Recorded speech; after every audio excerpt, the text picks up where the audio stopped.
Hormuz நீரிணை என்பது மிக முக்கியமான ஒரு விடயமாக பார்க்கப்படுகிறது. உலகினுடைய இரண்டாவது பெரிய பொருளாதாரத்தை கொண்டிருக்கின்ற சீனா இந்த நீரிணை வழியான வர்த்தக போக்குவரத்தை நம்பி இருக்கின்றது என்ற ஒரு விடயம் மிக முக்கியமானது. ஈரானோடு நட்புறவு பாராட்டுகின்ற ஒரு நாடு என்ற ரீதியில் இந்த சலுகைகளை தங்களுக்கு வழங்க வேண்டும் என்ற ஒரு அழுத்தத்தை ஈரான் மீது இப்பொழுது சீனா முன்வைப்பதாக தெரிவிக்கப்படுகிறது.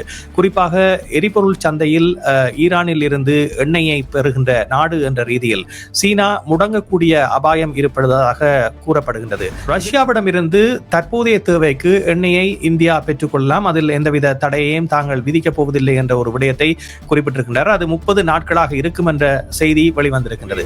எண்ணெயை பிரச்சனையாக வைத்து சீனாவை யுத்தத்திற்கு அமெரிக்கா வலிந்து செல்கின்றதா என்றால், சீனாவை பொறுத்தவரையில் இந்த போரில் அது பங்கு பெற்றாது தனது பிராந்தியத்திற்குள் ஏதாவது பிரச்சனைகள் வரும் வரை. தாய்வான் தொடர்பான பிரச்சனையில் அமெரிக்கா நடவடிக்கை எடுக்க முனைந்தால் நிச்சயமாக அது பெரும் போராக அந்த பிரதேசத்தில் வெடிக்குமே தவிர மற்ற இடங்களில் இது நடக்காதது. மத்திய கிழக்கின் கட்டுப்பாட்டை தனது கட்டுப்பாட்டில் வைத்திருப்பதற்காக இஸ்ரேல் அமெரிக்காவுடன் இணைந்து நடத்துகின்ற நாடகத்தில் அமெரிக்கா வலிந்து தானாக மாற்றியுள்ளது என்றுதான் கூற வேண்டும். என்றால் அவர்களுடைய போர் செலவு என்பது நாளாந்தம் கூடிக்கொண்டு வருகின்றது. இப்பொழுது அவர்களுடைய செலவு என்பது $8 பில்லியன் மேலான அழிவுகளை சந்தித்ததாக மாறிவிட்டது.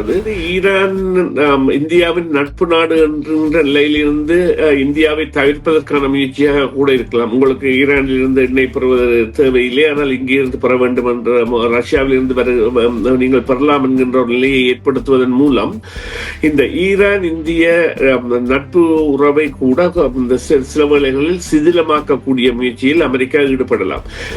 எனவே இவ்வாறான கபட முயற்சிகளுக்கான ஒரு தன்மையை ஏற்படுத்துவதுதான் அவர்களுடைய, அதாவது நேர்மை தன்மையற்ற ஒரு வல்லாதிக்கம் என்கின்றதை அமெரிக்கா தானாக நிரூபித்து வருகின்றது. இவர்களுக்கு டியாகோ காசியாவில் இருக்கின்ற தளம் தான் இந்த மத்திய கிழக்கு தளங்களுக்கான விநியோக தளங்களாக இருக்கின்ற பொழுதும் தென்கொரியா போன்ற நாடுகளில் இருந்து விமான பரப்புகளை மேற்கொள்வதற்கு போன்ற நடவடிக்கைகள் கூட இடம்பெறுகின்றன என்று சொன்னால், வான்வழி பாதுகாப்புகளில் கூட அவர்கள் அந்த அதிக சிரத்தை எடுக்கின்றார்கள் அல்லது தங்களுக்கு ஆபத்து ஏற்படுவதை தவிர்க்க வேண்டும் என்று நினைக்கின்றார்கள். இந்தியாவுக்கு கூட சில வேளைகளில் இந்த மத்தியஸ்தம் வைக்கக்கூடிய நாடுகளில், குறிப்பாக இப்பொழுது இந்த மத்தியஸ்தம் என்பது அந்த மிடில் பவர் என்கின்ற தலைமைகளில் இருந்தும் ரஷ்யாவிலும் இருந்தும் ஒரு ஆக்ரோஷமாக வெளிவர வேண்டும் என்கின்ற ஒரு நிலை இருக்கின்றது. போதும், இனி போரை நிறுத்துங்கள், பேச்சுவார்த்தைக்கு வாருங்கள் என்கின்ற நிலை. நாங்கள் இது ஒரு வாரத்திற்கு இடம்பெறும் என நினைத்திருந்தோம், ஆனால் அவ்வாறு இடம்பெறவில்லை. எனவே இந்த போர் என்பது 4 வாரங்களையும் கடந்து செல்ல போகின்றது என்பதில் எந்தவித சந்தேகமும் இல்லை.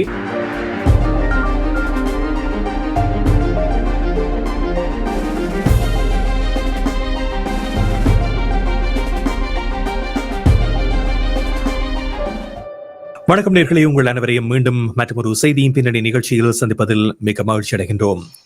சமகால முக்கிய நிலவரம் தொடர்பாக பேசுகின்ற நிகழ்ச்சியில் இன்று உலகினுடைய பொருளாதாரம் என்பது ஒரு கேள்விக்குறியான நிலையில் சென்று கொண்டிருப்பதை உலக நாடுகள் பலவும் தெரிவிக்கின்ற செய்திகளினூடாக அறியக்கூடியதாக இருக்கின்றது. உலகில் எரிபொருளின் விநியோக சங்கிலி என்பது பாதிக்கப்பட்டிருக்கின்றது. பொருட்கள் கடத்தப்படுவது கூட தற்பொழுது பாதிக்கப்பட்டிருக்கின்ற நிலையில், இந்த பொருட்கள் விநியோகம் செய்யப்படுகின்ற நிலையில் ஏற்படக்கூடிய தடை என்பது உலக பொருளாதாரத்தில் இருக்கக்கூடிய தாக்கத்தை மேலும் இன்னும் பாதக நிலைக்கு கொண்டு செல்லும் என்ற எதிர்பார்ப்பு பல நாடுகளிடம் இருக்கின்றது. இதற்கான முன்னெச்சரிக்கை நடவடிக்கைகளை சில நாடுகள் எடுத்திருக்கின்றன. அதே நேரத்தில் கனேடிய பிரதமர் தற்பொழுது ஜப்பானில் பல்வேறு ஒப்பந்தங்களில் காய்ச்சாத்திருக்கின்றார். குறிப்பாக நடுத்தர நாடுகள் ஒன்றிணைய வேண்டியதன் தேவை குறித்து அங்கே வலியுறுத்தப்பட்டிருப்பதாக குறிப்பிடப்படுகிறது. இது மட்டுமல்லாமல் இப்பொழுது ஈரான் போர் என்பது ஒரு உச்சக்கட்டத்தை அடையக்கூடிய நிலைக்கு செல்லுமா என்ற கேள்விகள் எழுப்பப்படுகின்றன. அதே நேரத்தில் புதிய தலைவருடைய நியமனம் தொடர்பாக அமெரிக்கா தன்னுடைய விசனத்தை வெளியிட்டிருக்கின்றது. அலி கமேனி அவர்களுடைய 2வது புதல்வர் முஸ்தபா கமேனி அவர்கள் இப்பொழுது புதிய தலைவராக அறிவிக்கப்பட்டிருக்கின்றார். இதனை தங்களால் ஏற்றுக்கொள்ள முடியாது என்று அமெரிக்கா தெரிவித்திருக்கின்றது. வெனிசுலாவில் எவ்வாறு தாங்கள் அதிகாரத்தை தக்க வைப்பதற்கு தங்களுடைய தெரிவுகள் இடம்பெற்றனவோ அதே போன்ற விடயங்களை ஈரானிலும் தாங்கள் எதிர்பார்ப்பது என்ற ஒரு விடயத்தை டொனால்ட் ட்ரம்பினுடைய அரசு நிர்வாகம் தெரிவித்திருப்பதான தகவல்களும் வெளிவந்து கொண்டிருக்கின்றன. இந்த விடயங்கள் தொடர்பாகத்தான் இன்றைய நிகழ்ச்சியில் நாங்கள் பேச இருக்கின்றோம். இப்பொழுது ஆய்வாளர் சுரேஷ் தர்மா எங்களோடு இணைந்திருக்கின்றார். அவரை சந்திக்க போகின்றோம். வணக்கம் சுரேஷ். வணக்கம் வணக்கம் ராம், வணக்கம் நேர்களே. ஆமாம், இந்த ஹோமோஸ் நீரிணை என்பது மிக முக்கியமான ஒரு விடயமாக பார்க்கப்படுகிறது. உலகினுடைய இரண்டாவது பெரிய பொருளாதாரத்தை கொண்டிருக்கின்ற சீனா இந்த நீரிணை வழியான வர்த்தக போக்குவரத்தை நம்பி இருக்கின்றது என்ற ஒரு விடயம் மிக முக்கியமானது. ஈரானோடு நட்புறவு பாராட்டுகின்ற ஒரு நாடு என்ற ரீதியில் இந்த சலுகைகளை தங்களுக்கு வழங்க வேண்டும் என்ற ஒரு அழுத்தத்தை ஈரான் மீது இப்பொழுது சீனா முன்வைப்பதாக தெரிவிக்கப்படுகிறது. குறிப்பாக எரிபொருள் சந்தையில் ஈரானில் இருந்து எண்ணெயை பெறுகின்ற நாடு என்ற ரீதியில் சீனா முடங்கக்கூடிய அபாயம் இருப்பதாக கூறப்படுகின்றது. இதில் உண்மைத்தன்மை இருக்கின்றதா? சீனா விடுக்கின்ற கோரிக்கையை ஈரான் பரிசீலிக்கக்கூடிய நிலையில் இருக்கின்றதா? அவ்வாறான ஒரு விட்டுக் கொடுப்பை மேற்கொண்டால் அமெரிக்கா இதனை எவ்வாறு பார்க்கும்?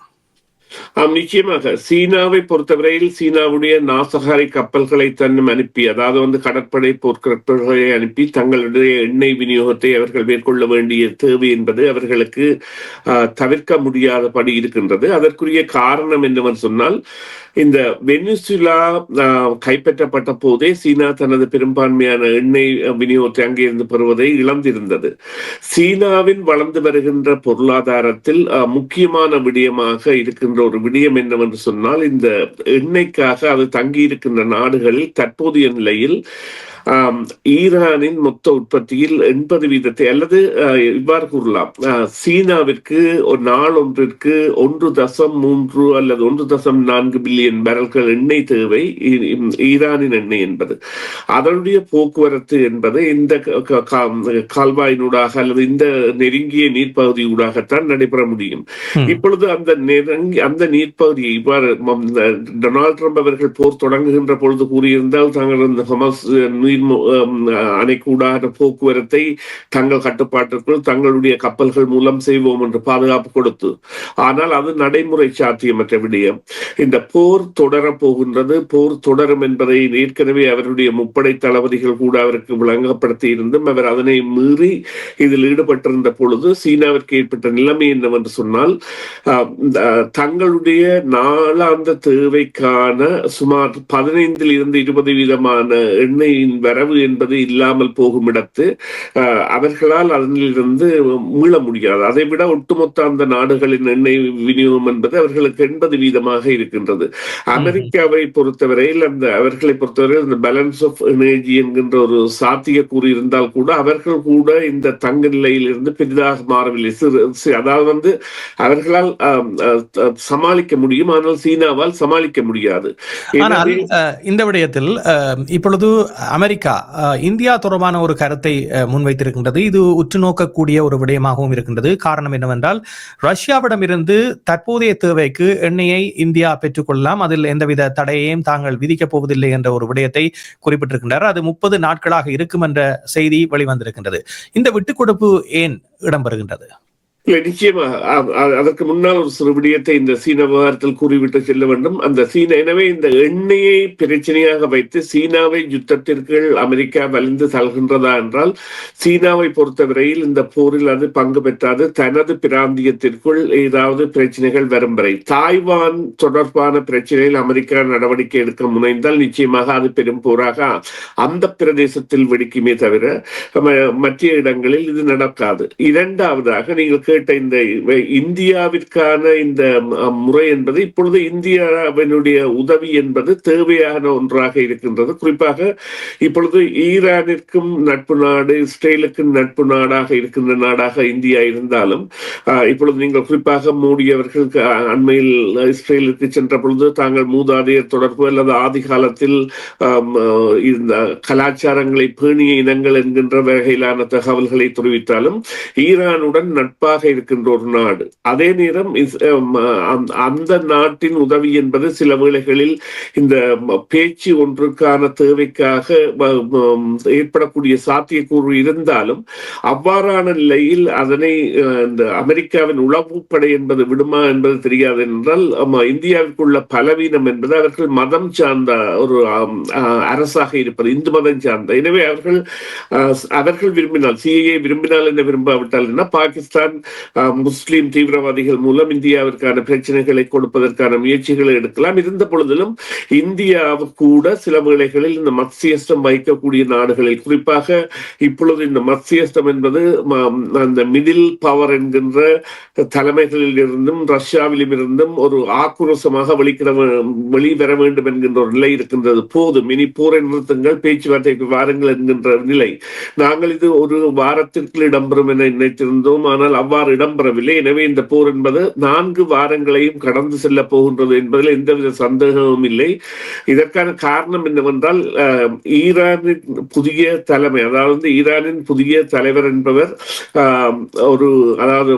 முதல் இருந்த அயத்துல்லா ஹுமைனியின் மகன் என்பதை விட அங்கே மதிக்கப்படுகின்ற ஒரு மூத்த நிலை மத தலைவராகவும் இருக்கின்றபடியால் அவருடைய ஆக்ரோஷ செயற்பாடு 56 வயது நபர் மேற்கொள்ளக்கூடிய செயற்பாடும் அவர்களுடைய திட்டங்கள் அல்லது அவர்களுடைய இடையூறுகள் எவ்வாறு இருக்கும் என்பது தெரியாத இடத்தும், அமெரிக்காவை பொறுத்தவரையில் நிச்சயமாக இந்த வெனிசுலாவை போல வெனிசுலா தலைமை மாற்றம் என்பது வெனிசுலாவை கைப்பொம்மையாக்கி அதன் தலைமையை கைப்பற்றி இடம்பெற்ற ஒரு நடவடிக்கை.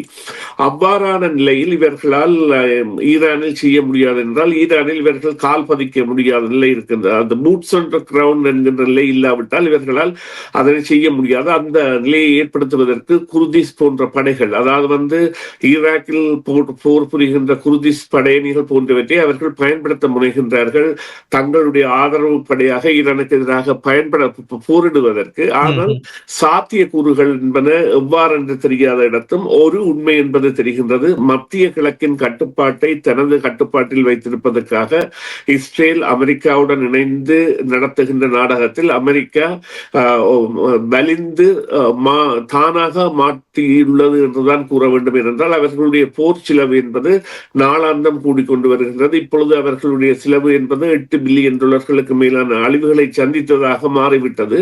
இது தொடர்ந்தும் அவ்வாறான நிலையில் செல்லக்கூடியதான நிலையைத்தான் மத்திய கிழக்கின் பல இடங்களிலும் பரவலாக நடக்கும் தாக்குதல்கள் காட்டி நிற்கின்றன. அமெரிக்காவை பொறுத்தவரையில் உடனுக்குடன் பல்வேறு செய்திகளை கடந்த காலங்களில் வெளியிட்டு வந்தது. அதில் குறிப்பாக டரிஃபாக இருக்கலாம், வரி விதிப்பு மற்றும் எப்ஸ்டீன் ஃபைல் தொடர்பான விவகாரமாகலாம். இவ்வாறான செய்திகள் அமெரிக்காவை பொறுத்தவரையில் முதன்மை செய்திகளாக வலம் வந்திருந்தன. ஆனால் இப்பொழுது இந்தியா எடுக்கக்கூடிய நடவடிக்கைகள் ஈரானோடு நட்பு உறவு பாராட்டுகின்ற ஒரு விடயத்தை வெளிப்படையாகவே தெரிவித்து வருகிறது.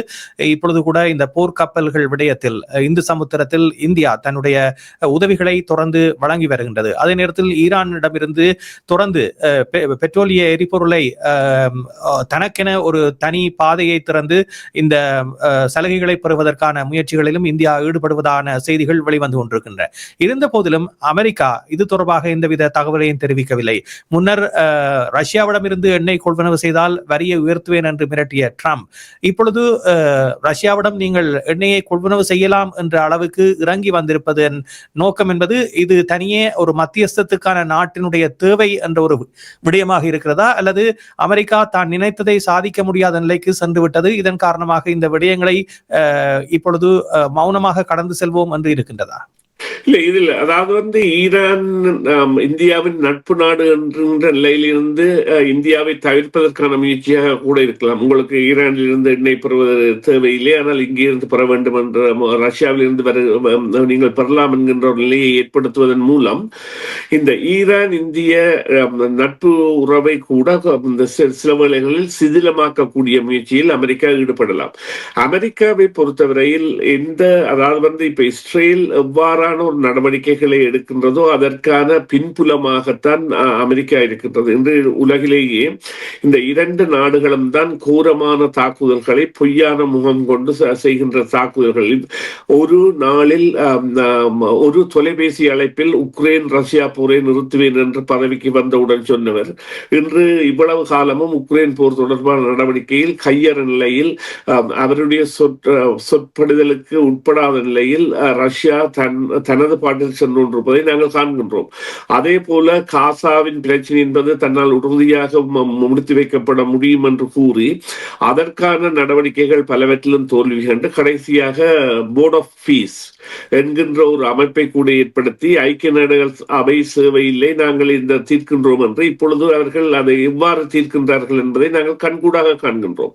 எனவே இவ்வாறான கபட முயற்சிகளுக்கான ஒரு தன்மையை ஏற்படுத்துவதுதான் அவர்களுடைய, அதாவது நேர்மை தன்மையற்ற ஒரு வல்லாதிக்கம் என்கின்றதை அமெரிக்கா தானாக நிரூபித்து வருகின்றது. இனி இவர்கள் நம்பிக்கைக்கு உட்பட வேண்டிய தேவையில்லை. நீங்கள் ஏற்கனவே ஆரம்பத்தில் குறிப்பிட்ட ஒரு விடயம் ஜப்பான் கனடா உறவு என்பது, அது கூட இப்பொழுது பார்த்தீர்கள் இருவரும் இணைகின்றார்கள். ஜப்பான் இங்கே வந்து பயிற்சியில் ஈடுபட ராணுவ பயிற்சியில் ஈடுபட போகின்றார்கள்.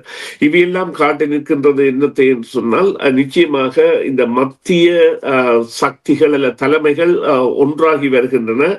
கனடாவின் நிலைமை என்பது காத்திரமாகி வருகின்றது. அதே போல இப்பொழுது இந்த இந்தியா என்பதை பலவீனமாக்குவதில் கூட அமெரிக்கா ஈடுபட்டிருக்கலாம் என்பதில் எங்களுக்கு எந்தவித ஐயமும் இல்லை.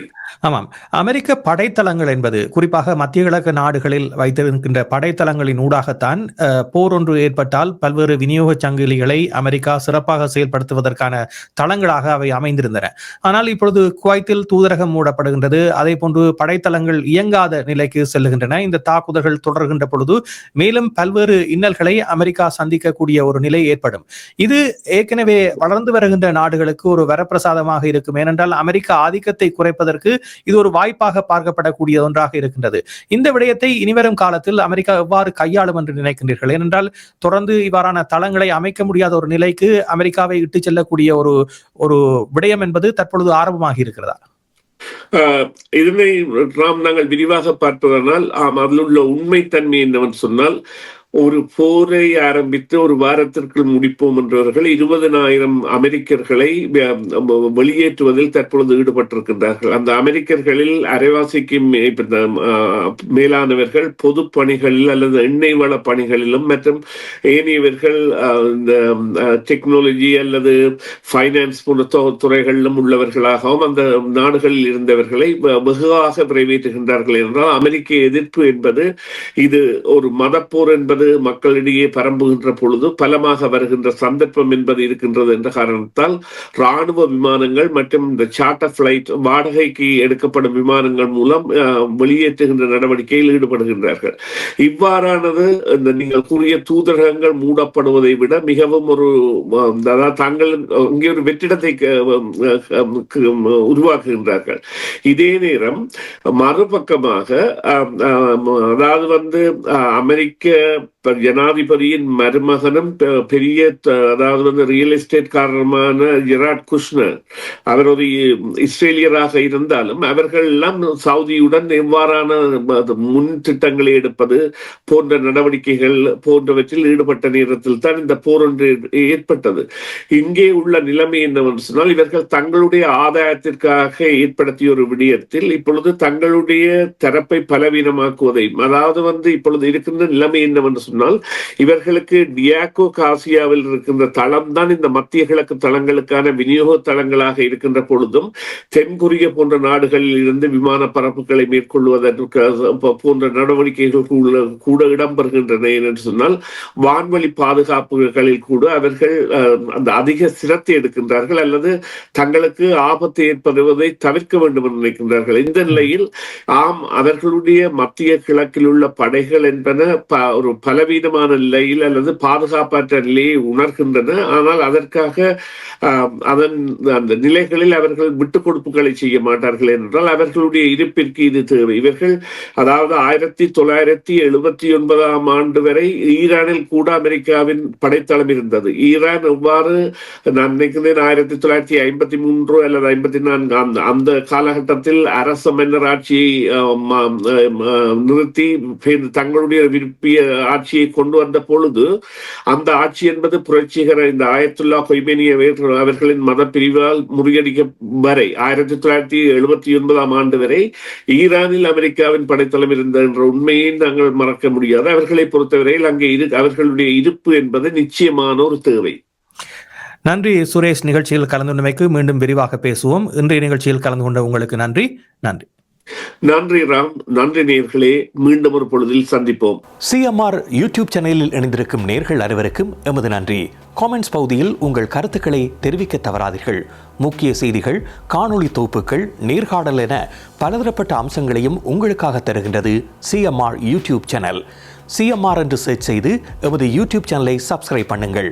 உங்கள் உற்றார் உறவினர் நண்பர்களோடும் இந்த காணொளி தொகுப்புகளை பகிர்ந்து கொள்ளுங்கள். அருகில் இருக்கின்ற முக்கிய காணொளி தொகுப்புகளையும் தவறவிடாமல் பாருங்கள்.